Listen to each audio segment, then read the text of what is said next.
Qin Han merasa tersinggung dan emosional ketika ia menyatakan bahwa dirinya telah menghabiskan lebih dari 3 juta yuan hanya untuk memodifikasi mobilnya.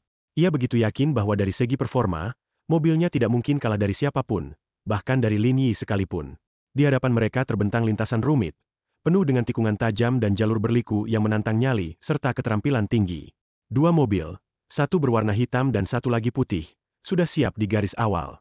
Seorang wasit wanita berdiri di depan mereka, mengangkat bendera sambil tersenyum kecil. Ia mulai menghitung, dan saat hitungan selesai, kedua mobil langsung melesat seperti binatang buas yang dilepaskan dari kandangnya. Suara raungan mesin memekakan telinga, debu beterbangan, dan ban mencengkeram aspal dengan keras. Penonton menahan napas, terpaku oleh kecepatan yang mendebarkan. Di tengah suasana yang tegang, seseorang di antara penonton bertanya-tanya dengan penuh rasa tidak percaya mengenai apa yang sebenarnya terjadi di lintasan. Yo Haitao terlihat sangat terkejut, membuka mulut lebar-lebar ketika menyaksikan Tuan Muda Qin, yang biasanya agresif, justru melambat saat memasuki tikungan. Sebaliknya, Lin Yi malah semakin cepat di bagian paling berbahaya itu. Seorang pria berambut coklat nyaris tak bisa menyuarakan keterkejutannya, bergumam pelan bahwa bahkan pembalap profesional tidak akan berani mengambil tikungan secepat itu. Sebab, sedikit saja salah perhitungan, segalanya bisa berakhir buruk. Mobil hitam yang dikemudikan Lin Yi terus memimpin. Kecepatannya konstan, bahkan semakin meningkat saat mendekati tikungan berikutnya. Kerumunan mulai berdiri dan berseru kaget, menyadari betapa gilanya teknik balap yang digunakan. Sorakan dan teriakan penuh adrenalin menggema di seluruh area. Dengan satu hentakan terakhir, mobil Lin Yi melintasi garis finish terlebih dahulu. Sorakan kemenangan meledak dari para penonton. Wasit wanita mengangkat tangannya tinggi dan tersenyum bangga. Lin Yi pun keluar sebagai juaranya pada balapan kali ini. Sorakan masih menggema ketika Lin Yi keluar dari mobilnya. Ia berjalan santai, lalu bersandar di kap mobil sambil mengisap rokok dengan senyum tipis. Suasana tenang, namun penuh kekaguman dari mereka yang menyaksikan langsung kehebatannya. Tak lama kemudian, Qin Han tiba di belakangnya dengan ekspresi rumit antara malu dan kagum. Ia tersenyum lebar, mengangkat tangan seolah menyerah, dan mengakui kekalahannya dengan sportif. Tak ada dalih, hanya pengakuan jujur terhadap keunggulan lawannya. Dengan penasaran, Qin Han menanyakan bagaimana Lin Yi bisa melesat begitu cepat saat start, padahal mobilnya bahkan tidak dimodifikasi. Lin Yi menjelaskan dengan tenang bahwa semua tergantung pada teknik. Untuk start yang sempurna, harus segera menginjak kopling, lalu menekan pedal gas sambil menaikkan RPM hingga 4000. Setelah tenaga mesin terkumpul, barulah gigi dipindah pada waktu yang tepat. Itulah kuncinya, bukan mobilnya, melainkan tekniknya. Qin Han mendengarkan dengan serius, lalu mengangguk sambil tersenyum kagum. Hari itu, ia menyadari bahwa ia berhadapan dengan seseorang yang bukan hanya lebih kaya, tapi juga benar-benar menguasai dunia balap. Dengan semangat, ia meminta izin untuk menambahkan Lin Yi di WeChat. Lin Yi mengangguk dan mengeluarkan ponselnya. Saat membuka aplikasi, sebuah notifikasi muncul, permintaan tumpangan dari Yanshui Villa ke Zhongtang Halihui. Ia membaca sekilas, lalu menoleh ke Qin Han dan Yo Haitao, memberitahu bahwa ia harus pergi karena ada urusan, namun berjanji akan kembali di lain waktu. Ia meminta mereka untuk melanjutkan balapannya. Qin Han kebingungan melihat kepergian Lin Yi yang begitu mendadak, lalu bertanya apa yang begitu penting sampai Lin Yi harus pergi secepat itu. Lin Yi hanya menyeringai sambil mengenakan sabuk pengaman. Ia menyebutkan bahwa ia sedang mengemudi online dan baru saja menerima pesanan tumpangan. Semua orang terkejut. Seorang CEO yang baru saja membeli sirkuit balap kini menjadi sopir pribadi, namun Lin Yi hanya tertawa kecil dan melaju pergi. Di Yanshui Villa, suara pemberitahuan dari aplikasi terdengar menandakan bahwa mobil telah tiba. Ji Qingyuan keluar dari pintu dengan sedikit terburu-buru. Ia menyapa Lin Yi dengan nada bercanda, mengeluh bahwa pria itu datang terlalu cepat sementara dirinya belum selesai bersiap. Namun sebelum kata-katanya selesai, Lin Yi menyentuh bibirnya dengan jari, menatapnya sambil tersenyum misterius dan memberi isyarat agar Ji Qingyuan tidak lagi menyebut kata cepat untuk menggambarkan seorang pria. Ji Qingyuan tertawa geli sambil menutupi mulutnya, lalu menyuruh Lin Yi masuk untuk menunggu sementara ia bersiap. Suasana perlahan menjadi lebih santai dan akrab. Setelah masuk ke dalam rumah, Ji Qingyuan menyarankan agar Lin Yi bermain game atau menonton film sementara ia mengeringkan rambutnya. Lin Yi mengangguk dan duduk di kursi. Ia melihat notifikasi di komputer Ji Qingyuan yang menunjukkan ada email masuk. Dari dalam kamar, Ji Qingyuan hanya berseru santai bahwa itu mungkin email pekerjaan, dan Lin Yi tidak perlu repot memeriksanya. Namun rasa penasaran membuat Lin Yi membuka email itu, dan ia terpaku melihat gambar seorang gadis pirang berbikini serta rincian ukuran pakaian dalam. Ia menyimpulkan bahwa ini tampaknya bukan email kerja. Beberapa saat kemudian, Ji Qingyuan keluar dari kamar dengan tergesa-gesa, kakinya masih basah. Ia buru-buru menuju komputer dan berusaha menutupi layar, menyuruh Lin Yi untuk tidak melihat lebih jauh. Dalam kepanikan itu, ia tersandung dan hampir jatuh. Refleks, Lin Yi berdiri dan menangkap tubuhnya, tapi secara tidak sengaja menarik handuk mandi yang dikenakan Ji Qingyuan. Meskipun Ji Qingyuan tidak sampai terjatuh, sesuatu yang lebih mengejutkan terjadi. Handuknya kini berada di tangan Lin Yi. Ji Qingyuan berdiri di hadapannya tanpa sehelai kain. Lin Yi terpaku, wajah memerah hebat, dan mimisan pun langsung mengalir dari hidungnya. Ji Qingyuan menjerit kecil, meraih handuk, menutup tubuhnya, dan segera berlari masuk ke kamar dengan muka merah padam. Lin Yi hanya bisa tertawa kaku sambil menyeka darah dari hidung, bergumam bahwa ia sebenarnya hanya ingin memberitahu bahwa itu email spam. Beberapa saat kemudian, suasana kembali tenang. Ji Qingyuan keluar dari kamar dengan penampilan baru. Ia mengenakan gaun hitam elegan yang memancarkan aura dewasa, dan rambutnya ditata dengan jepit cantik berhiaskan sebuah berlian. Dengan sedikit rasa canggung, Ji Qingyuan bertanya bagaimana penampilannya, karena ia akan menghadiri reuni kelas. Lin Yi menatapnya kagum, wajahnya kembali memerah, lalu berkata bahwa pakaian itu memang cocok untuk pesta, atau bahkan untuk melakukan squat. Mendengar candaan itu, Ji Qingyuan tersenyum geli, menyentuh dadanya, dan meyakinkan bahwa ia belum lupa, masih ada 9 squat yang harus ia lakukan. Ia pun meminta Lin Yi untuk menutup tirai terlebih dahulu. Lin Yi berjalan ke jendela dan menarik gorden menutupi ruangan. Ia duduk di sofa dengan senyum santai dan menyatakan bahwa dirinya sudah siap. Ji Qingyuan menarik napas dalam-dalam, lalu melangkah maju dengan ragu. Ia berlutut, menutup mata sejenak untuk menenangkan diri, menyisir rambutnya dengan jari, lalu mulai melakukan squat seperti janjinya. Setelah selesai, ia berdiri dan menyatakan bahwa janjinya telah dipenuhi, lalu mengajak Lin Yi pergi. Sebelum keluar, Lin Yi meminta waktu sebentar untuk ke kamar kecil. Ji Qingyuan menunggu di ruang tamu. Setengah jam berlalu, Lin Yi akhirnya muncul kembali dengan senyum lebar, seolah merasa lega. Ji Qingyuan yang penasaran bertanya kenapa mereka belum juga pergi.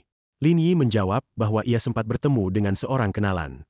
Ji Qingyuan mengernyit bingung, bertanya apakah Lin Yi punya teman di daerah itu. Lin Yi mengatakan bahwa ia baru mengenalnya kemarin, tapi orang itu mungkin lebih mengenal Ji Qingyuan daripada mengenal dirinya. Pintu rumah tiba-tiba terbuka. Kedua orang tua Ji Qingyuan masuk dengan santai. Lin Yi langsung berdiri kaku, wajahnya berubah canggung. Ayah Ji Qingyuan tersenyum lebar dan mengacungkan jempol, menggoda mereka dengan bertanya apakah semuanya sudah selesai. Ji Qingyuan bingung dan bertanya balik, apa maksud ayahnya serta sejak kapan mereka ada di sana. Sang ayah menjawab bahwa mereka sudah berada di depan rumah cukup lama. Ketika mereka melihat tirai tertutup, mereka memutuskan untuk menunggu, mengira putrinya sedang menikmati waktu pribadi dengan Lin Yi. Ibunya ikut tertawa kecil, menutup mulutnya sambil menggoda. Ia berkata bahwa tidak perlu malu, karena Ji Qingyuan sudah dewasa dan hal seperti itu wajar terjadi antara pria dan wanita. Ji Qingyuan langsung membantah dengan gugup, menjelaskan bahwa ia hanya sedang berganti baju. Ibunya mengangguk seolah mengerti, meski senyumnya menunjukkan pemahaman lain. Ia berkata bahwa mereka akan pergi dan tak ingin mengganggu. Sebelum pergi, ia menoleh kembali dan mengundang Lin Yi untuk datang ke pesta ulang tahun sang kakek esok hari. Lin Yi tersenyum canggung, menggaruk kepala, dan menyanggupi undangan itu.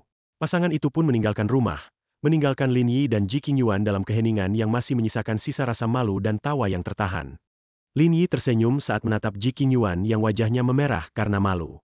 Ia bertanya apakah Ji Qingyuan masih ingin pergi, dan tanpa ragu, Ji Qingyuan mengangguk. Mereka pun beranjak menuju tempat tujuan. Setibanya di Zongtang Halyuhui, Lin Yi membukakan pintu mobil untuk Ji Qingyuan dan memberikan pesan lembut agar ia memberinya rating bintang 5, serta menghubunginya jika sudah selesai agar bisa dijemput kembali. Ji Qingyuan, yang sudah duduk manis di dalam mobil, menyindir bahwa semua pria pandai merayu, dan Lin Yi adalah tipe pria yang lugas tapi selalu tahu cara memuji.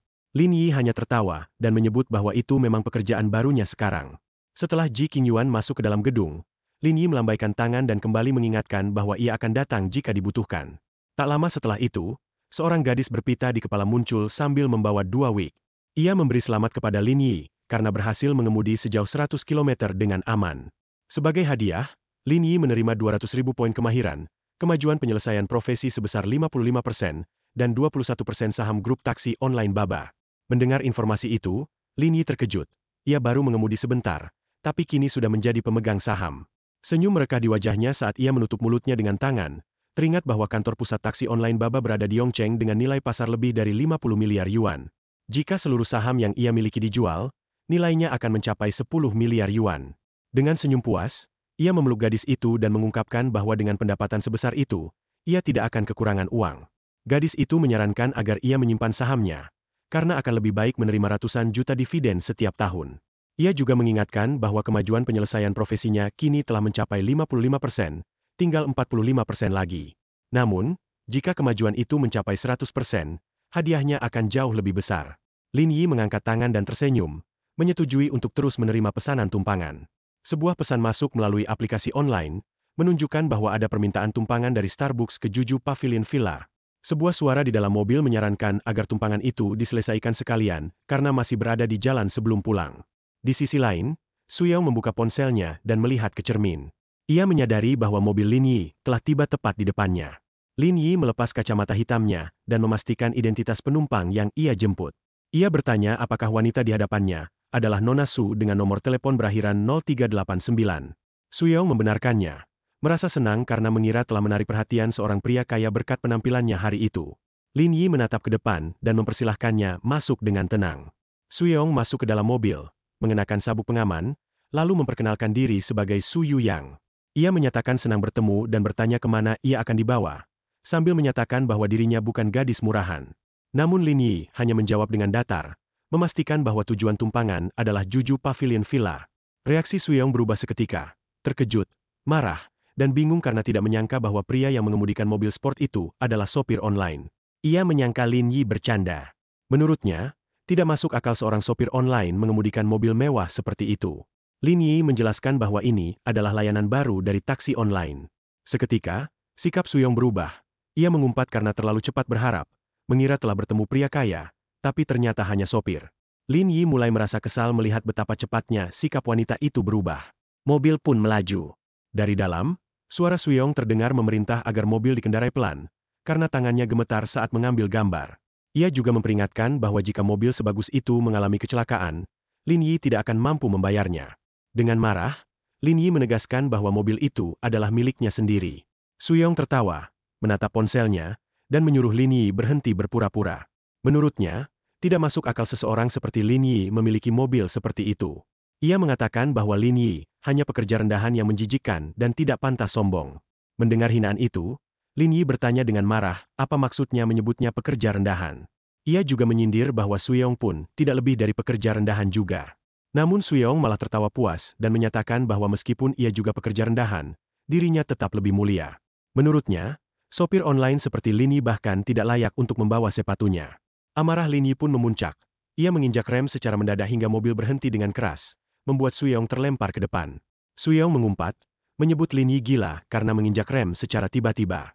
Namun Lin Yi, yang sudah tak bisa menahan amarahnya, menunjuk pintu mobil dan menyuruh Suyong turun. Ia menegaskan bahwa jika Suyong merasa begitu hebat, seharusnya ia memiliki mobil sendiri dan tidak menyusahkannya. Ia tidak ingin membuang waktu lebih lama. Suyong keluar dengan penuh amarah, berteriak dan menyumpahi Lin Yi karena telah mengusirnya. Ia berteriak bahwa sopir online seperti Lin Yi berani memarahinya, dan mengancam akan memberinya rating 1 bintang serta melaporkannya.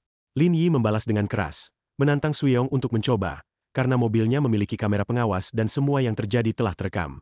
Ia tidak percaya bahwa Suyong bisa berhasil membuat keluhan. Namun Suyong tetap bersikeras. Ia mengepalkan tangan ke arah mobil Lin Yi dengan penuh kemarahan. Tak lama kemudian, notifikasi sistem muncul, Anda telah menerima rating buruk.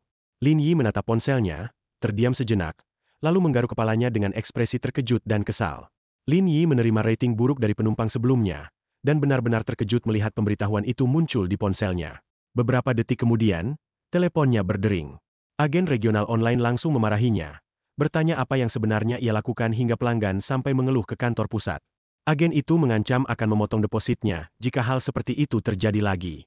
Lin Yi yang kesal menjawab bahwa ia tidak peduli jika depositnya dipotong. Apakah agen itu mengira ia kekurangan uang? Manajer botak di ujung sana menyebut Lin Yi sebagai anak nakal dan mempertanyakan sikap kasarnya. Ia memperingatkan bahwa akunnya bisa ditangguhkan sewaktu-waktu. Namun, Lin Yi balik bertanya apakah manajer itu sudah mempertimbangkan situasinya dengan matang sebelum membuat keputusan seperti itu, dan apakah ia siap menanggung akibatnya. Manajer itu tersinggung, merasa diancam, dan mengatakan bahwa Lin Yi boleh menunggu saja, akunnya pasti akan ditangguhkan. Mendengar itu, Lin Yi hanya bisa menatap ponselnya dengan ekspresi bingung dan menghela napas panjang. Beberapa waktu kemudian, Lin Yi tiba di villa miliknya. Dua pria langsung menyambutnya.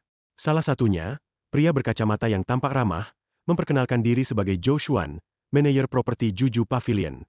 Lin Yi membalas sapaan itu dengan tenang. Zhou Xuan kemudian mulai mengajak Lin Yi berkeliling, menunjukkan berbagai fasilitas dan perabotan yang tersedia di villa. Ia menunjukkan sofa dan bantal-bantal yang disebutnya dirancang oleh desainer internasional papan atas. Lin Yi duduk di sofa, mencoba kenyamanannya, lalu mengangguk puas. Zhou Xuan kemudian memberitahu bahwa mereka telah menyeleksi beberapa kandidat pelayan pribadi untuk Lin Yi, yang kini sedang menunggu di kantor properti. Lin Yi, yang saat itu memang tidak memiliki agenda lain, menyatakan bahwa ia bersedia untuk melihat para kandidat. Mereka pun segera berangkat. Sesampainya di kantor properti, suasana berubah drastis. Wajah salah satu kandidat langsung menegang begitu melihat Lin Yi. Perempuan itu adalah Su Yeong. Ia tampak sangat terkejut, menunjuk Lin Yi dan berteriak, menyebutnya sebagai sopir online yang ia temui sebelumnya. Zhou Xuan, yang melihat kejadian itu, tampak marah dan bertanya dengan suara tinggi apa yang sedang Su Yeong lakukan. Lin Yi mendidih karena amarah, tak menyangka akan kembali bertemu wanita itu. Tidak menyadari siapa sebenarnya Lin Yi, Su Yeong malah bersikap jijik dan kembali menghina Lin Yi, mengatakan bahwa tempat itu bukan tempat untuk sopir rendahan seperti dirinya. Su Yeong terus memaki, mempertanyakan keberadaan Lin Yi di tempat seperti itu. Namun sebelum ia sempat melanjutkan, tamparan keras mendarat di pipinya. Zhou Xuan menamparnya dengan kemarahan yang meledak, menegaskan bahwa Lin Yi adalah pemilik Juju Pavilion. Su Yeong terdiam, menatap mereka dengan ekspresi tercengang, tak percaya dengan apa yang ia dengar. Ia memegang pipinya yang memerah dan membantah dengan panik, mengklaim bahwa Lin Yi hanyalah sopir online dan menunjukkan bahwa permintaan tumpangan masih aktif di ponselnya. Lin Yi menatap tajam ke arah Zhou Xuan dan bertanya, apakah menjadi pengemudi online membuat seseorang tidak layak membeli villa mewah? Zhou Xuan langsung panik, membantah keras dan menegaskan bahwa tidak ada batasan seperti itu. Ia kemudian menyuruh Su Yeong untuk segera meminta maaf. Su Yeong yang masih syok mencoba membalikan keadaan. Ia menarik rah bajunya sedikit, memperlihatkan bagian dadanya dan mencoba merayu Lin Yi dengan suara manja, memohon kesempatan kedua. Namun, Lin Yi bahkan tak meliriknya. Ia menyatakan bahwa tempat itu terasa ada aroma tidak sedap dan memerintahkan Zhou Xuan untuk segera menyingkirkan Su Yeong. Tanpa banyak bicara, dua penjaga keamanan masuk dan menyeret Su Yeong keluar, meski ia masih mencoba memanggil Lin Yi dengan suara memelas. Setelah suasana kembali tenang, Zhou Xuan menunjuk ke arah 4 wanita muda yang berdiri rapi dan memperkenalkan mereka sebagai kandidat pelayan pribadi untuk Lin Yi. Namun, Lin Yi menatap mereka sebentar lalu mengerutkan kening, merasa tidak puas dengan pilihan itu. Ia memutuskan untuk membatalkan semuanya dan menyuruh agar masing-masing diberi 5.000 yuan sebagai biaya perjalanan. Ia akan menanggung seluruh biayanya. Di tengah percakapan, ponsel Lin Yi kembali berbunyi. Sebuah notifikasi masuk, permintaan tumpangan dari Ji Qingyuan. Tanpa ragu, Lin Yi berpamitan kepada Zhou Xuan dan memintanya untuk mencari kandidat baru. Ia segera pergi. Beberapa saat kemudian, Lin Yi tiba di Zhongtang Halyuhui. Di sana, seorang gadis berambut pirang terlihat sangat mabuk. Wajahnya memerah, langkahnya tidak stabil. Ji Qingyuan berdiri di sebelahnya, terlihat khawatir. Gadis itu merengek agar Ji Qingyuan tidak pergi dulu dan mengajaknya minum lagi. Dari belakang mereka, seorang pria berambut platinum, Ding Yi, ikut memanggil, meminta Ji Qingyuan untuk tinggal sedikit lebih lama dan bermain bersama mereka. Ia menyebut bahwa sudah bertahun-tahun sejak mereka terakhir bertemu. Namun Ji Qingyuan menolak dengan sopan, mengatakan bahwa ia sudah memesan mobil dan masih punya pekerjaan lain. Gadis berambut pirang mencoba membujuknya agar tidak naik online larut malam seperti itu, dan menyarankan agar Ding Yi saja yang mengantarnya pulang. Tapi Ji Qingyuan menjawab bahwa tidak apa-apa, karena sopir yang akan menjemputnya adalah temannya sendiri. Tak lama kemudian, Lin Yi masuk ruangan dengan tenang. Sikapnya santai, namun aura seorang pria berkelas begitu terasa. Ji Qingyuan melihatnya dan langsung melambaikan tangan, memanggil namanya dengan gembira. Hal ini membuat dua orang di sampingnya terkejut. Gadis berambut pirang menatap Lin Yi dengan mata berbinar, berkata bahwa pria itu tampan dan bisa menjadi selebriti. Namun Ding Yi tidak senang dengan kehadiran Lin Yi. Dengan nada sinis, ia menyebut bahwa ketampanan saja tidak ada gunanya, karena Lin Yi hanyalah seorang sopir online. Lin Yi menanggapi dengan tenang, bertanya apa salahnya menjadi sopir online. Ding Yi, masih dengan sikap meremehkan, menjawab bahwa memang tidak ada yang salah. Hanya saja ia merasa kagum bahwa seseorang seperti Lin Yi bisa berteman dengan Ji Qingyuan. Lin Yi sedikit bingung, tak mengerti kenapa hubungan persahabatan itu terdengar seperti pencapaian luar biasa di telinga Ding Yi. Ding Yi lalu menoleh ke Ji Qingyuan, mempertanyakan apakah temannya itu masih waras, menyiratkan bahwa Lin Yi terlalu percaya diri untuk seorang sopir online. Ji Qingyuan tetap diam, lalu berjalan pelan mendekati Lin Yi. Dengan penuh ketegasan, ia meletakkan tangannya di lengan Lin Yi, berdiri di sisinya, dan membelanya dengan suara lantang, menegaskan bahwa Lin Yi memang pantas merasa lebih unggul. Sikapnya begitu yakin, hingga membuat suasana sejenak membeku. Namun gadis pirang yang berdiri di samping Ding Yi segera mendekat, merangkul bahu pria itu, dan melontarkan sindiran tajam. Ia mencibir, menyatakan bahwa Ding Yi baru saja membeli sebuah Mercedes-Benz, dan menambahkan bahwa meskipun Lin Yi menjadi sopir online seumur hidup, ia tetap tidak akan mampu membelinya. Ding Yi tersenyum bangga atas pujian itu, merasa tersanjung. Ji Qingyuan hanya melirik sekilas, lalu mengalihkan pandangannya tanpa menanggapi. Dengan senyum cerah yang tidak terusik, ia menoleh kepada Lin Yi dan menasihatinya agar tidak menanggapi mereka. Mereka hanya sedang mabuk, dan lebih baik mereka segera pergi. Namun, Ding Yi tidak bisa menerima situasi itu. Wajahnya mengeras, giginya mengatup rapat menahan amarah. Dalam hatinya, ia merasa tidak terima bahwa Qingyuan masih saja membela Lin Yi. Ia bertekad menunjukkan kekuatan finansialnya. Mereka semua kemudian berjalan ke tempat parkir bersama. Dengan sengaja, Ding Yi menekan kunci mobilnya, dan suara bip dari mobil putihnya langsung terdengar. Gadis pirang itu, penuh semangat, berseru memuji mobil tersebut dan bertanya apakah harganya mahal. Ding Yi menjawab santai bahwa mobil itu hanya sekitar 2 juta yuan, dan jika ia memiliki lebih banyak uang, ia akan menggantinya dengan Lamborghini. Ji Qingyuan berdiri di sana dengan tangan terlipat, lalu menghela napas kecil. Ia mengingat kembali saat masa kuliah, ketika Ding Yi pernah mengatakan bahwa mobil terbaik baginya adalah Pagani Huara.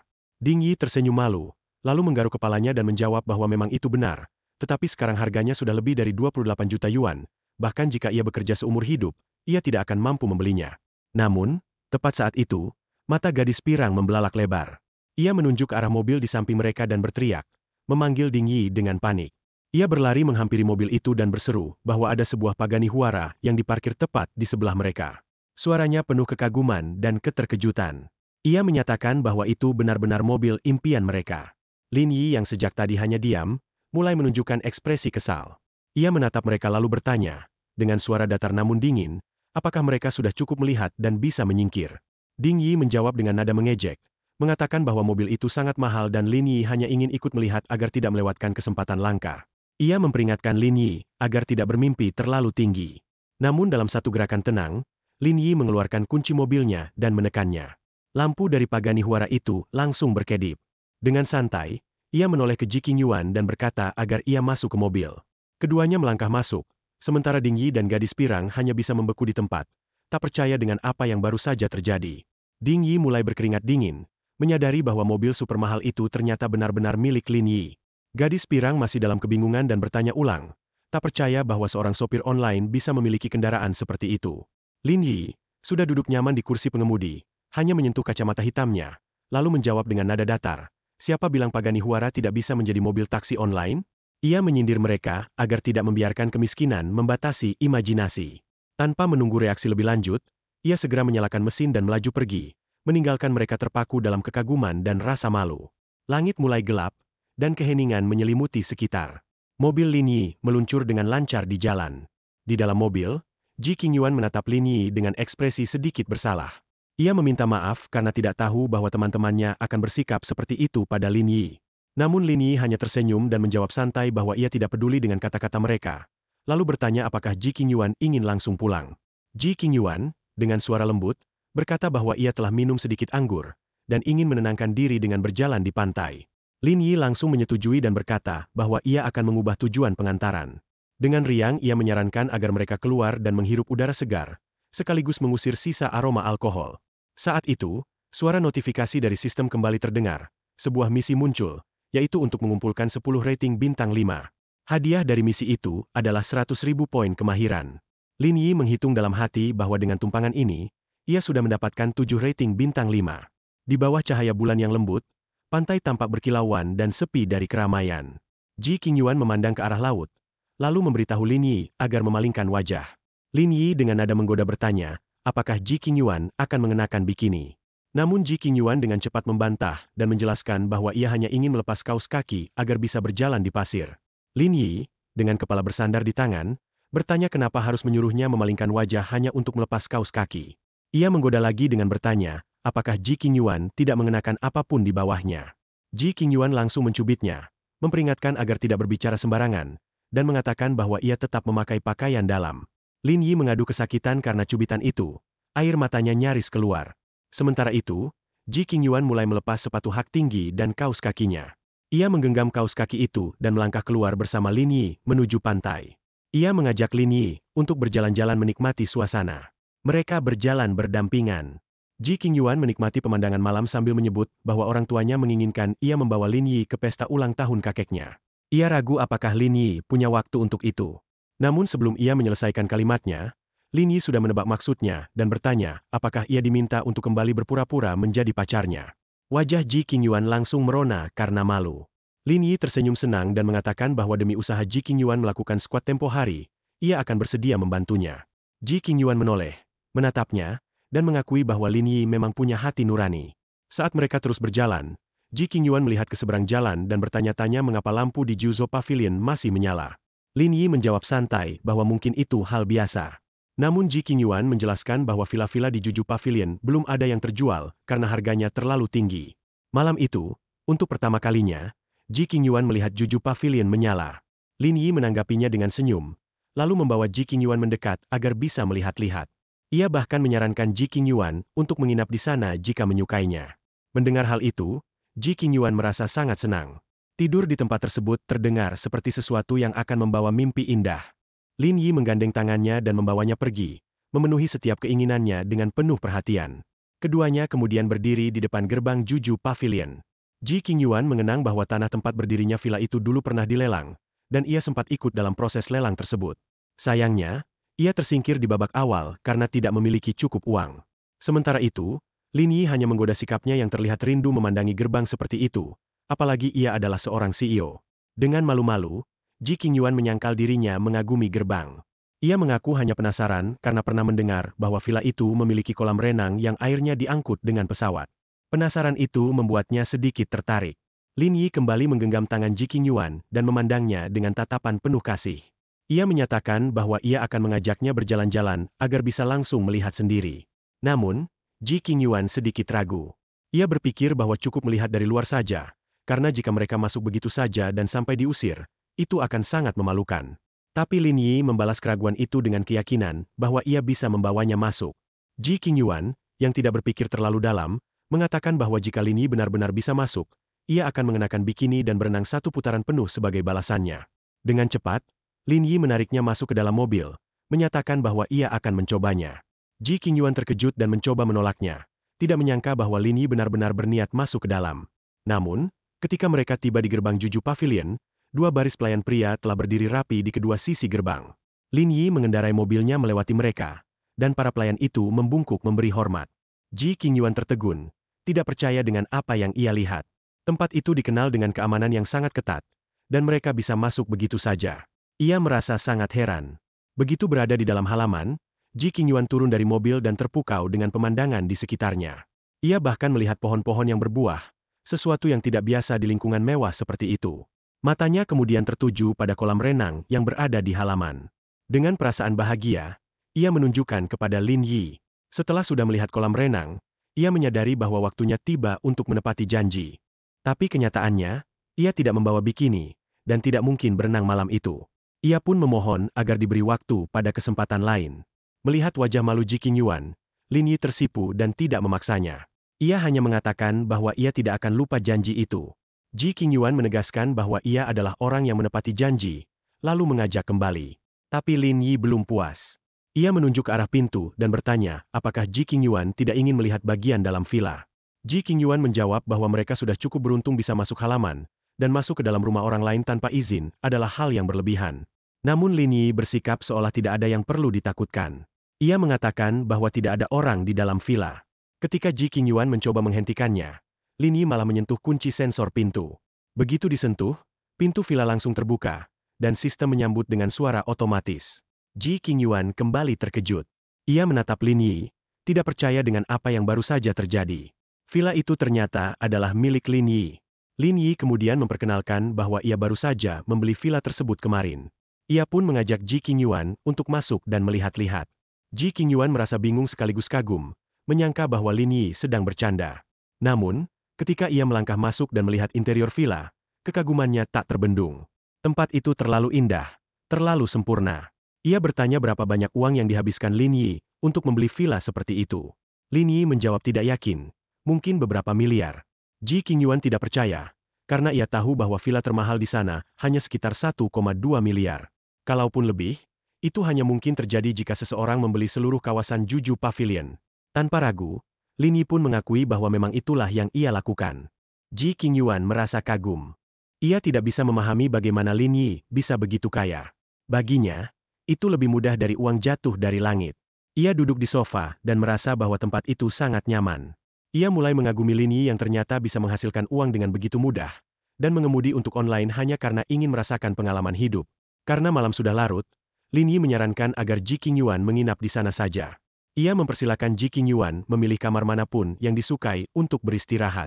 Ji Qingyuan pun setuju. Ia berkata bahwa Lin Yi bisa mengantarnya bekerja keesokan harinya, dan setelah itu mereka akan pergi ke pesta ulang tahun kakeknya.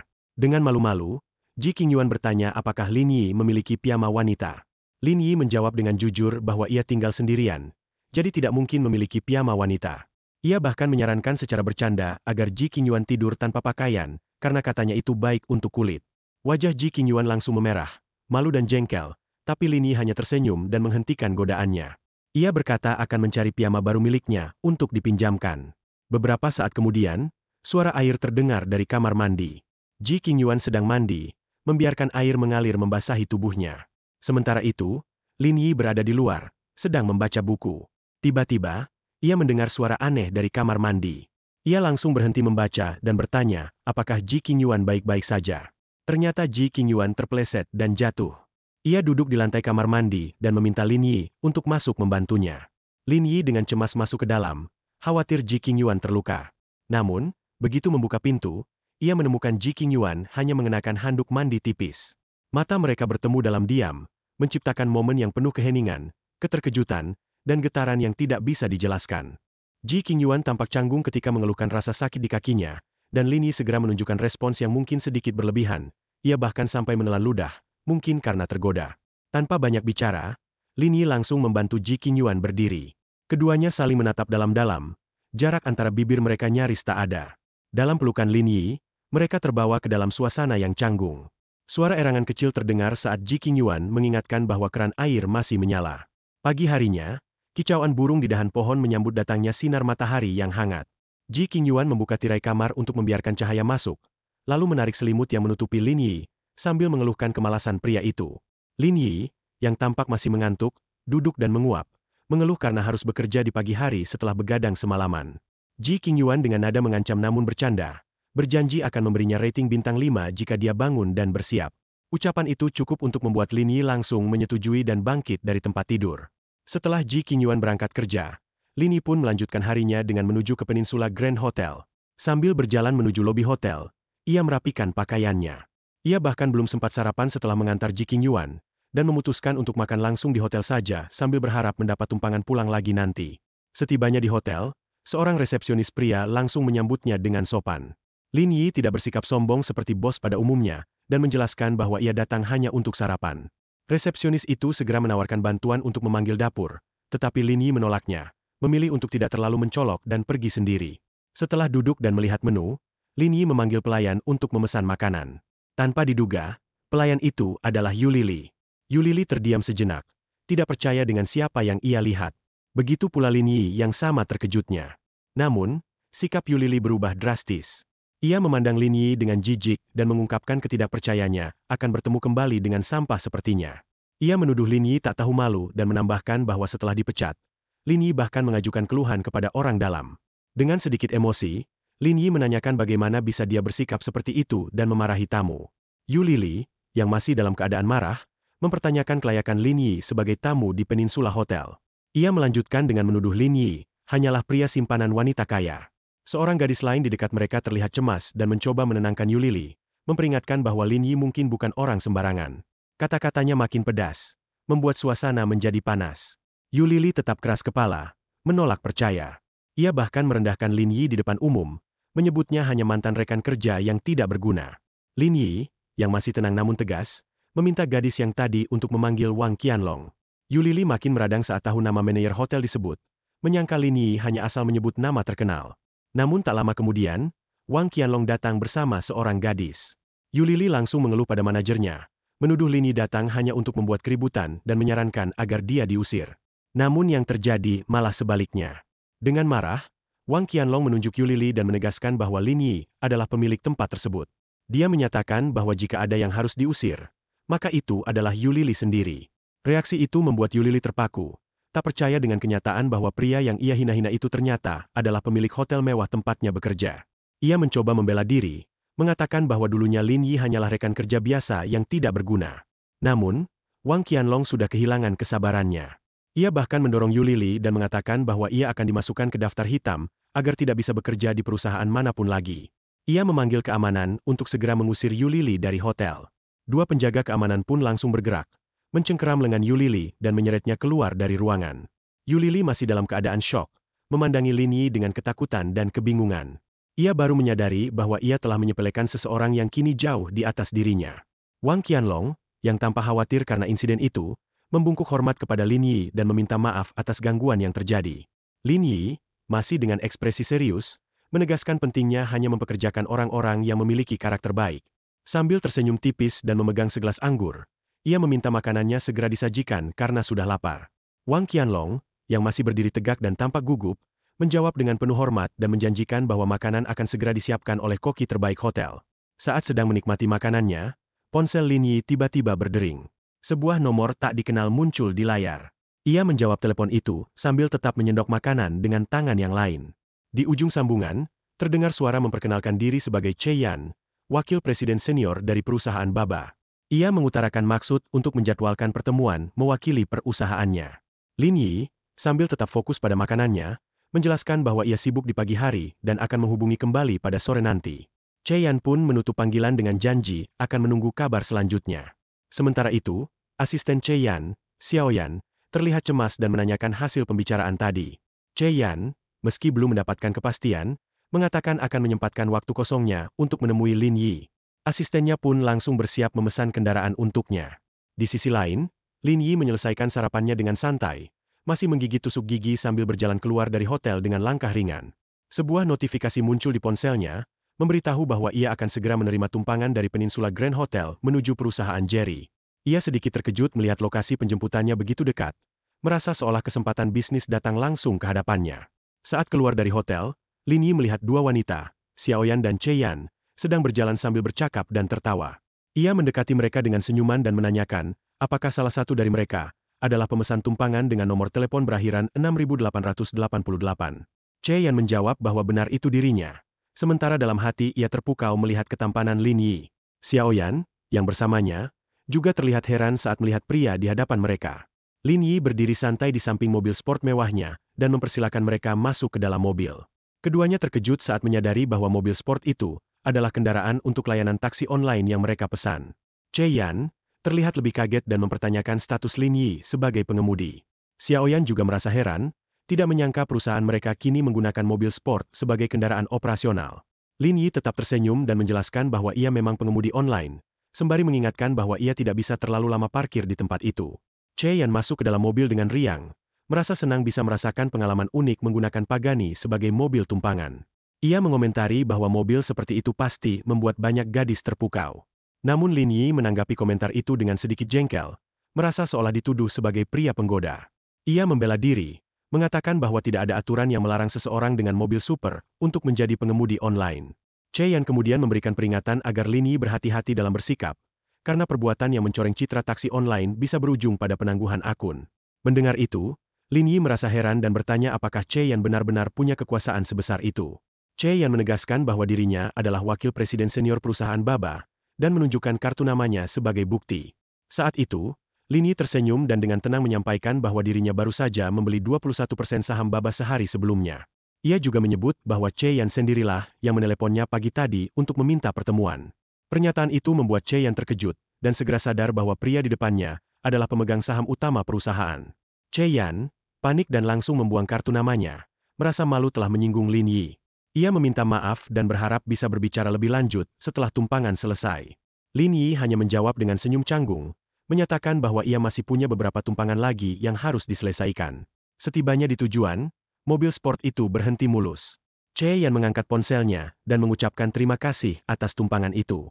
Namun, ia heran karena tidak bisa melakukan pembayaran. Lin Yi, yang membuka aplikasi Baba di ponselnya, juga merasa aneh.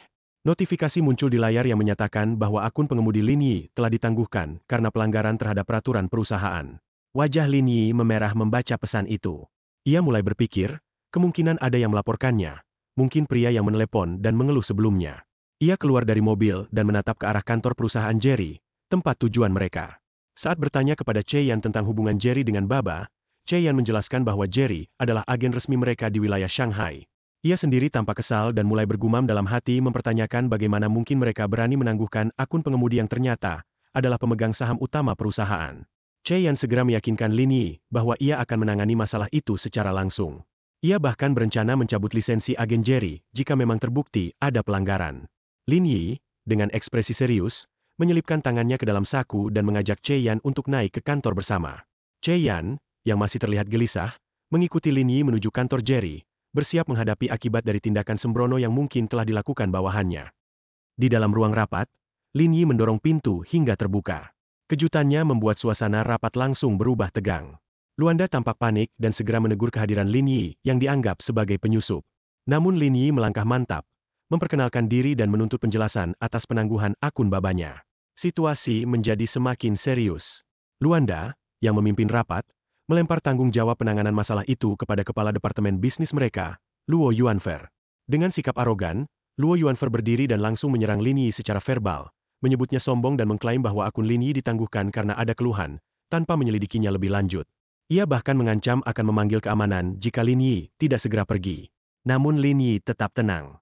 Ia duduk santai di kursi rapat, menopang dagunya dengan satu tangan, lalu memberi isyarat kepada Che Yan untuk menangani situasi tersebut. Che Yan, yang sejak awal ikut bersamanya, tampak sedikit terkejut, tetapi segera berdiri dengan tegas. Ia langsung memarahi Luo Yuanfer karena membuat keputusan sepihak tanpa penyelidikan. Dengan suara lantang dan penuh wibawa, Che Yan, sebagai wakil presiden senior grup Baba, mengumumkan bahwa lisensi agen Jerry akan dicabut. Pernyataan itu membuat semua orang di ruangan terkejut. Luanda yang semula menyalahkan Lin Yi, kini berbalik arah dan menyadari bahwa ia sedang berhadapan langsung dengan petinggi Baba. Ia menatap Che Yan dengan bingung dan panik, hingga Che Yan melemparkan kartu namanya ke atas meja, menegaskan identitasnya. Melihat kartu nama itu, wajah Luo Yuanfer pucat. Ia dan Luanda tidak menyangka bahwa tamu yang mereka hina adalah perwakilan tertinggi Baba. Luanda, kini dalam posisi tertekan, menoleh marah kepada Luo Yuanfer dan menuntut penjelasan bagaimana sampai mereka bisa memancing kemarahan pihak pusat. Luo Yuanfer mencoba membela diri, mengatakan bahwa ia menangguhkan akun Lin Yi karena dianggap merusak reputasi perusahaan. Namun Che Yan segera membantah argumen itu. Ia mengungkapkan fakta mengejutkan bahwa Lin Yi adalah pemegang saham terbesar kedua di grup Baba, baru saja mengakuisisi 21% saham perusahaan. Mendengar itu, Luo Yuanfer semakin panik. Bahkan Luanda pun terlihat syok dan kehilangan kata-kata. Tetap dalam posisi dominan, Che Yan menegaskan bahwa Lin Yi bukan sembarang pengemudi Baba. Ia sedang menjalani kehidupan sederhana di kota untuk memahami operasi perusahaan dari akar, dan tindakan sepihak seperti ini sangat tidak bisa diterima. Ia kemudian dengan tegas menyatakan bahwa lisensi agen Jerry dicabut mulai hari itu. Luanda seolah tersambar petir mendengar keputusan itu. Matanya penuh kemarahan dan ketakutan saat menoleh ke Luo Yuanfer. Ia menuntut agar Luo Yuanfer segera meminta maaf kepada Lin Yi, atau bersiap menghadapi konsekuensinya. Tak punya pilihan lain, Luo Yuanfer langsung berlutut di depan Lin Yi, memohon ampun dan meminta agar keputusan pencabutan dibatalkan. Namun Lin Yi sudah tidak tertarik pada permohonan maaf yang datang terlambat. Ia menendang Luo Yuanfer dan menatapnya tajam, menegur sikap arogan yang selama ini jelas sering digunakan untuk menindas orang lain. Ia lalu berdiri, menambahkan bahwa sebagai pemegang saham, ia sepenuhnya mendukung keputusan Che Yan untuk mencabut lisensi agen Jerry. Saat suasana semakin tegang, ponsel Lin Yi tiba-tiba berdering. Peneleponnya adalah Ji Qingyuan. Lin Yi langsung meminta Che Yan untuk mengurus sisanya, lalu keluar dari ruangan untuk mengangkat telepon itu. Begitu suaranya mendengar suara Ji Qingyuan di ujung sana, raut wajah Lin Yi yang tegang mulai melunak. Di telepon, Ji Qingyuan memberitahu bahwa besok adalah ulang tahun kakeknya, dan ia ingin membeli beberapa pakaian malam serta membelikan sesuatu untuk Lin Yi juga. Mendengar itu, Lin Yi segera menyetujui untuk menjemputnya malam itu. Setelah menutup telepon, Lin Yi termenung sejenak. Ia sadar bahwa ia tak bisa datang ke pesta ulang tahun tanpa membawa hadiah. Ia mulai berpikir apa yang akan disukai orang tua seperti kakek Ji Qingyuan. Ia segera teringat tentang barang antik, lukisan, dan kaligrafi, jenis hadiah yang sering disukai para lansia. Beberapa saat kemudian, Che Yan keluar dari ruang rapat dan menghampirinya. Ia menyampaikan dengan senyum puas bahwa semua masalah telah dibereskan. Akun Baba milik Lin Yi telah dipulihkan, dan ia bahkan kini memiliki otoritas tertinggi di dalam sistem pengemudi. Lin Yi, penasaran, bertanya perbedaan otoritas tersebut dengan pengemudi biasa. Che Yan menjelaskan bahwa selain fitur dukungan tambahan, ada satu fitur utama. Pengguna bisa mencari kendaraan milik Lin Yi secara langsung untuk meminta tumpangan, dan Lin Yi bisa memutuskan sendiri apakah akan menerima atau menolak. Sambil menatap layar ponselnya, Lin Yi mengangguk puas. Ia merasa fitur itu sangat berguna. Lalu, ia teringat sesuatu dan bertanya kepada Che Yan apakah ia tahu tempat yang bagus untuk membeli lukisan atau barang antik yang cocok dijadikan hadiah. Che Yan menyarankan nama besar dalam dunia seni, Zhang Daqian. Mendengar nama itu, Lin Yi terkejut. Che Yan kemudian menjelaskan bahwa CEO Baba sebelumnya pernah melelang salah satu karyanya, lukisan Peach Blossom Spring, dan jika Lin Yi membutuhkannya, ia akan langsung mengirimkan asisten untuk mengambilnya. Lin Yi merasa bahwa ini adalah kesempatan yang tidak bisa dilewatkan. Ia menyebut bahwa ia ingin menukarnya dengan 1% saham miliknya sebagai bentuk pembayaran. Che Yan tentu saja terkejut dengan tawaran itu. Namun Lin Yi tetap pada pendiriannya, menyampaikan bahwa ia tidak suka berutang budi. Ia meminta agar lukisan itu dikirim ke Peninsula Grand Hotel dan diserahkan kepada manajer. Otak Che Yan segera menghitung, nilai 1% saham Baba ternyata setara dengan 500 juta. Jumlah yang luar biasa besar, hanya untuk sebuah lukisan. Ia menyadari bahwa Lin Yi telah bertindak terlalu murah hati. Melihat ekspresi terkejut Che Yan, Lin Yi hanya tersenyum sebelum pergi, menyatakan bahwa mereka bisa melanjutkan pekerjaan seperti biasa karena ia tak akan terlalu ikut campur. Che Yan, yang tampak masih terkesan, menyampaikan bahwa CEO mereka ingin mengundang Lin Yi sebagai tamu ke Yangcheng. Namun sebelum undangan itu selesai disampaikan, Lin Yi memotongnya dengan tenang dan mengatakan bahwa ia memang berencana ke sana dan akan menghubungi nanti. Wajah Lin Yi sempat berubah.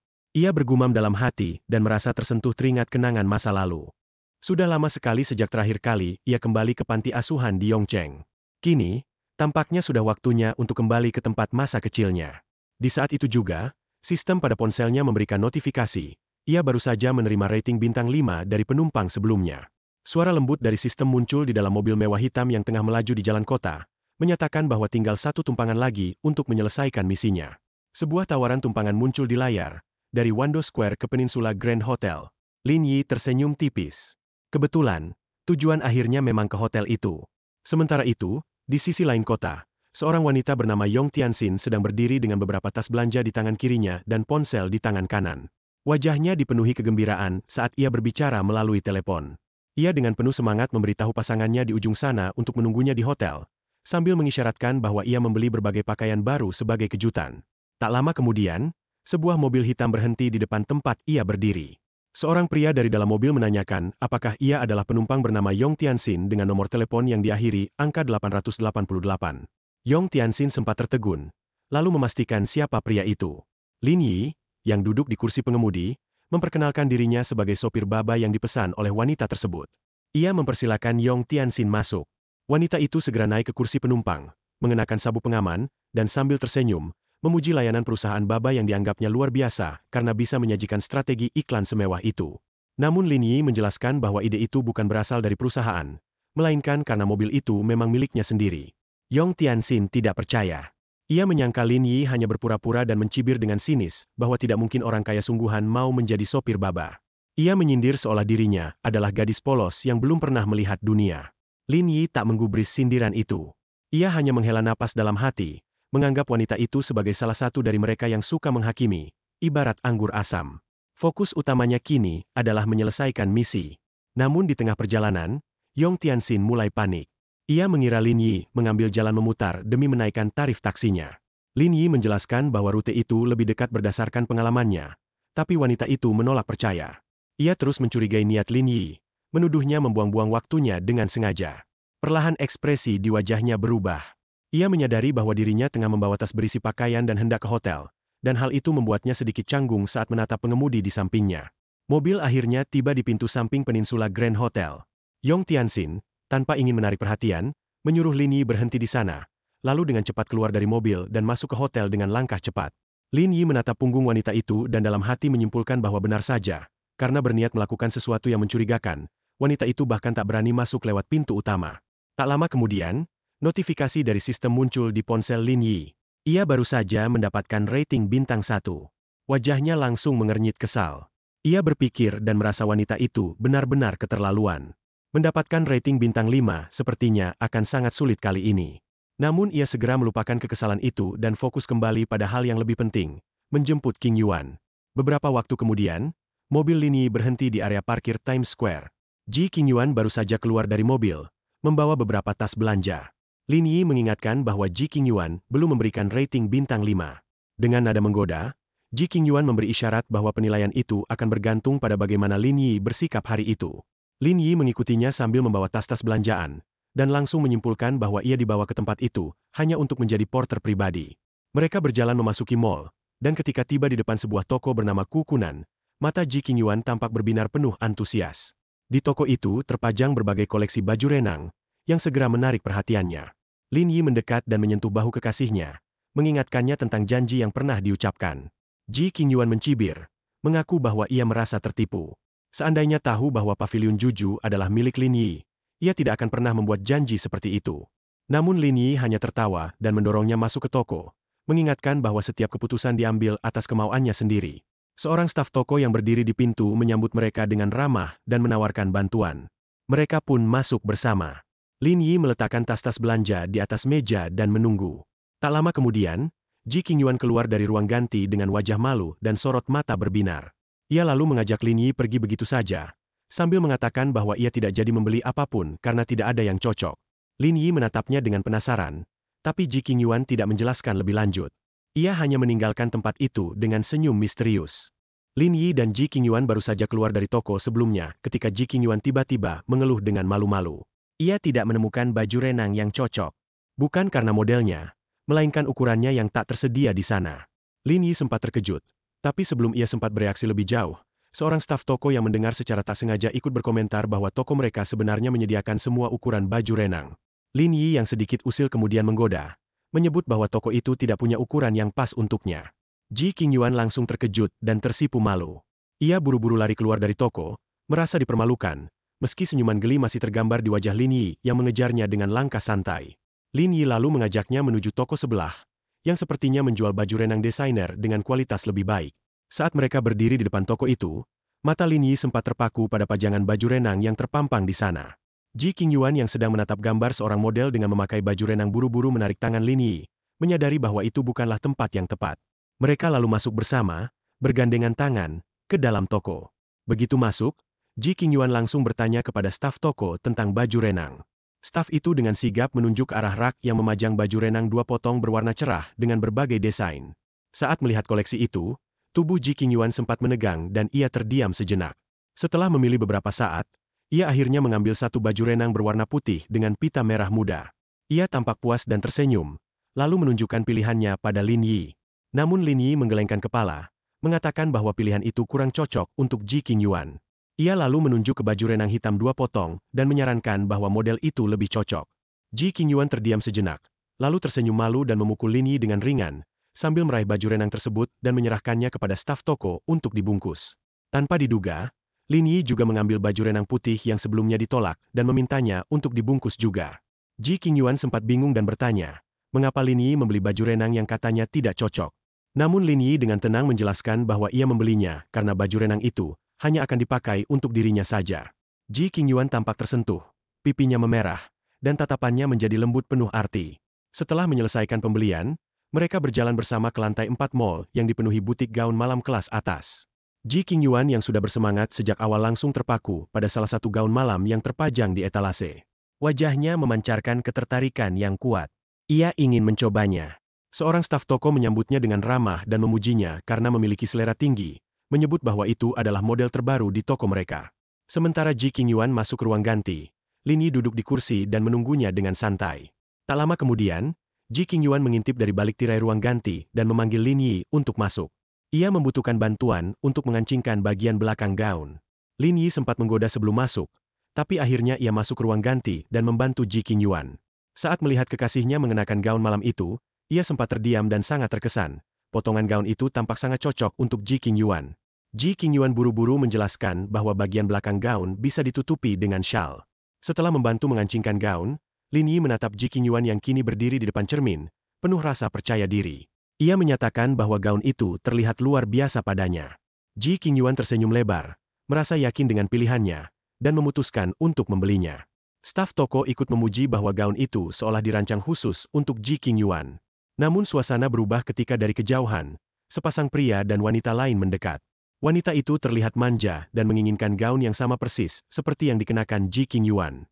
Pria di sampingnya, dengan nada sombong, langsung memerintahkan staf toko untuk mengambilkan satu. Sayangnya, staf toko harus mengecewakan mereka. Penjaga toko menjelaskan dengan sopan bahwa gaun yang sedang diperebutkan itu hanyalah satu-satunya model yang tersedia. Staf itu kemudian menawarkan koleksi lain yang tak kalah menarik. Namun, pria yang datang bersama wanita berambut pirang itu menunjukkan sikap arogan. Ia menunjuk ke arah pelayan toko dan dengan sombong menyindir Lin Yi dan Ji Qingyuan, menyiratkan bahwa mereka tampak seperti orang yang tidak mampu membeli gaun tersebut. Pernyataan merendahkan itu langsung memicu reaksi dari Ji Qingyuan. Dengan nada tajam, ia membalas sindiran tersebut dan menegaskan bahwa dirinya mampu membeli gaun itu. Wanita berambut pirang yang bersamanya lalu menimpali dengan nada mencibir, menyebut harga gaun tersebut yang lebih dari 80.000 yuan dan meragukan kemampuan Ji Qingyuan untuk membelinya. Namun Ji Qingyuan tetap tenang. Dengan senyum penuh percaya diri dan tangan menyilang di dada, ia menjawab sindiran itu dengan angkuh. Ia menegaskan bahwa jumlah uang seperti itu tidaklah berarti baginya, berbeda dengan lawan bicaranya yang bergantung pada pria di sebelahnya. Ucapan itu langsung memanaskan suasana. Wanita berambut pirang itu naik pitam, merasa tersinggung karena Ji Qingyuan menyinggung soal hubungan keuangannya dengan pria tersebut. Sementara itu, pria yang bersamanya semakin geram. Untuk membuktikan superioritasnya, ia menoleh ke penjaga toko dan menyatakan bahwa ia bersedia menambahkan 20.000 yuan sebagai komisi agar gaun itu diberikan padanya. Namun penjaga toko tetap teguh pada aturan. Ia menolak tawaran tersebut secara halus, menyatakan bahwa ada prosedur yang harus dipatuhi. Meski begitu, pria itu tetap memaksa, menganggap bahwa aturan tidak berlaku baginya dan bahwa dirinya adalah aturan itu sendiri. Di tengah ketegangan yang semakin memuncak, Lin Yi yang sedari tadi memilih diam, akhirnya angkat bicara. Dengan tenang namun menohok, ia menyindir pasangan tersebut. Ia mengatakan bahwa memiliki banyak uang memang menyenangkan, tapi ia juga bersedia menambahkan 200.000 yuan untuk membelinya. Bahkan, dengan tatapan tajam, ia menambahkan bahwa jika dilihat dari desain gaun itu, rasanya tidak cocok dikenakan oleh wanita seperti pasangan pria sombong tersebut. Pasangan itu pun merasa terpojok dan hanya bisa menggigit bibir, kesal dengan situasi yang memalukan. Staf toko yang cemas mencoba meredakan ketegangan dan menawarkan untuk memesan gaun serupa jika benar-benar diinginkan. Namun suasana sudah terlanjur panas. Pria itu, yang tadi bersikap sombong, kini merasa malu. Dengan wajah canggung, ia buru-buru menolak tawaran staf, menyadari kekeliruannya. Gadis yang bersamanya tampak kecewa dan murung. Sementara itu, Ji Qingyuan menatap Lin Yi penuh kekaguman setelah melihat keberaniannya membela diri. Ada rasa terima kasih yang dalam di matanya. Lin Yi hanya tersenyum dan membalasnya dengan lembut, memberi isyarat bahwa malam itu, ia akan membuat Ji Qingyuan melihat dunia dari sudut pandang yang berbeda, membuka wawasannya dalam arti yang penuh makna. Setelah itu, giliran Ji Qingyuan memilih pakaian untuk Lin Yi. Ia tampak serius memilah beberapa model, lalu menyerahkan 2 potong pakaian kepada Lin Yi. Tak butuh waktu lama, begitu Lin Yi keluar dari ruang ganti, semua staf di butik tampak terpesona. Sosok Lin Yi yang tegap dan percaya diri membuatnya terlihat seperti seorang model profesional. Ji Qingyuan pun tampak terdiam sejenak. Wajahnya memerah. Lalu ia berkomentar bahwa jika Lin Yi berganti pakaian sekali lagi, mungkin semua gadis di toko akan pingsan karena pesonanya. Lin Yi membalas dengan santai, menyuruhnya segera membayar karena ia sudah tak sabar ingin pulang. Tak lama kemudian, adegan berpindah ke rumah mereka. Lin Yi tengah bersantai dengan celana renangnya di tepi kolam renang, sambil menikmati minuman. Udara sore yang hangat membuat suasana terasa rileks. Saat itu, Ji Qingyuan muncul dari dalam rumah, mengenakan baju renang berwarna hitam elegan. Penampilannya membuat Lin Yi terpana. Ji Qingyuan berjalan ke arah Lin Yi dan memuji bentuk tubuh Lin Yi yang atletis dan berotot. Lin Yi menanggapinya dengan percaya diri, lalu menyombongkan diri seolah ingin membalikan pujian itu pada Ji Qingyuan. Mereka saling bercanda dalam suasana santai dan penuh tawa. Ji Qingyuan kemudian berkata bahwa ia sudah memenuhi janjinya dengan memakai baju renang seperti yang ia janjikan sebelumnya. Lin Yi mendekatinya, memuji sikapnya yang konsisten dan tulus. Dengan hangat, Lin Yi mengulurkan tangannya dan mengajaknya berenang. Kemudian, ia dengan ceria menarik Ji Qingyuan ke dalam kolam. Ji Qingyuan menjerit pelan karena terkejut. Tubuhnya langsung menggigil dan panik. Ternyata, ia belum bisa berenang. Lin Yi segera memeluknya, menenangkan, dan berjanji tak akan membiarkannya tenggelam. Ia menawarkan diri untuk mengajarinya berenang, menyebutkan bahwa ia tahu berbagai gaya, dari gaya punggung hingga gaya bebas. Ji Qingyuan ragu, tapi akhirnya mengangguk, percaya pada Lin Yi. Di bawah bimbingan Lin Yi, Ji Qingyuan mulai belajar perlahan. Mereka tertawa bersama, bersenda gurau, dan menikmati sore yang damai. Lin Yi dengan sabar membimbing Ji Qingyuan di kolam renang, mengajarinya gerakan dasar untuk berenang. Di bawah pengawasannya, Qingyuan mulai menunjukkan kemajuan. Tak lama kemudian, dia sudah bisa mengapung di permukaan air dengan percaya diri. Kebahagiaan terpancar dari wajahnya, seolah-olah pencapaian kecil ini adalah hal terbesar yang membuatnya bersorak kegirangan. Namun kegembiraannya justru membuatnya kehilangan fokus. Ia tergelincir dan mulai tenggelam, tubuhnya gelagapan dan panik. Untungnya, Lin Yi selalu berada di dekatnya. Dengan cepat, dia segera berenang menghampiri dan menarik Qingyuan ke atas. Saat menyadari bahwa gadis itu mulai kesulitan bernapas, dia segera mengambil tindakan, memastikan Qingyuan bisa mengatur napas dan merasa aman kembali. Mereka akhirnya sampai di tepi kolam. Qingyuan masih tampak ketakutan, tetapi matanya yang lembut memandang Lin Yi dengan rasa syukur dan penuh ketenangan. Dalam situasi yang seharusnya menegangkan itu, justru tumbuh keromantisan yang mendalam antara keduanya. Qingyuan merasa bahwa selama Lin Yi ada di sisinya, tidak ada yang perlu ditakuti. Momen di tepi kolam renang menjadi sunyi dan romantis. Setelah itu, mereka kembali ke villa.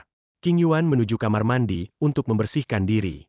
Sementara itu, Lin Yi duduk di ruang tengah dengan santai, pikirannya mengambang ke berbagai hal. Ketika dia melihat ponsel Qingyuan tergeletak, dia mengambilnya untuk menyelesaikan sesuatu yang berkaitan dengan sistem.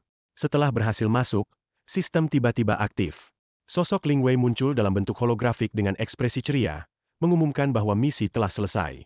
Hadiah yang diterima sangat luar biasa, 100.000 poin kemahiran, kemajuan profesi sebesar 75%, dan hak kepemilikan atas dermaga Wangjiang, pelabuhan wisata terbesar kedua di Tiongkok. Lin Yi bahkan terdiam sesaat, hampir tidak percaya dengan apa yang dia dengar. Namun, sistem meyakinkannya bahwa semua itu benar. Keberhasilannya kini tinggal selangkah lagi menuju pembukaan profesi berikutnya, dan jalannya sejauh ini luar biasa mulus. Tak lama setelah itu, Ji Qingyuan keluar dari kamar mandi. Rambutnya masih basah, aroma sabun masih melekat, dan wajahnya terlihat segar. Ia melihat Lin Yi duduk melamun dan tertawa kecil, menyalahkannya karena telah membuatnya lupa menyelesaikan latihan berenangnya. Lin Yi hanya tersenyum kecil menanggapinya dengan santai, seolah mengatakan bahwa tempat itu terbuka untuknya kapan saja dan dia bersedia mengajarinya lagi di lain waktu. Saat pandangan Ji Qingyuan tertuju ke arah tempat tidur, ia memperhatikan selimut dan bantal yang memiliki jahitan khas, tampak usang namun terawat. Sebelum sempat ia bertanya, Lin Yi lebih dulu menjelaskan dengan nada hangat bahwa semua perlengkapan tidur itu dibawanya dari panti asuhan. Ia sudah terbiasa menggunakannya dan tidak berniat membuangnya meskipun keadaannya sederhana. Terkejut, Ji Qingyuan perlahan bertanya apakah Lin Yi adalah seorang yatim piatu. Wajah Lin Yi berubah sedikit sendu. Ia mengisahkan bahwa menurut Ibu Wang, salah satu pengasuh di panti asuhan, ia sudah ditinggalkan sejak lahir dan dibesarkan di sana. Nada suaranya tenang namun syarat makna. Ji Qingyuan merasa bersalah karena telah menyinggung masa lalu yang mungkin menyakitkan. Namun Lin Yi menenangkan suasana dengan senyuman lembut. Ia mengatakan bahwa masa kecilnya tidak sepenuhnya menyedihkan. Ibu Wang merawatnya seperti anak kandung, dan di sekelilingnya selalu ada banyak teman kecil yang menemani hari-harinya. Malam pun semakin larut. Ji Qingyuan berdiri dari kursinya dan memberitahu bahwa ia akan tidur terlebih dahulu. Ia meminta Lin Yi untuk membangunkannya esok pagi agar tidak terlambat bekerja. Setelah pekerjaan selesai, mereka harus menghadiri pesta ulang tahun kakeknya di siang harinya. Lin Yi mengangguk sambil tersenyum, mengangkat tangannya membentuk gestur persetujuan. Dalam hati, ia bergumam ingin bisa mengantarnya bekerja setiap hari, bukan hanya demi kedekatan yang mulai tumbuh, tapi juga agar misinya bisa segera diselesaikan.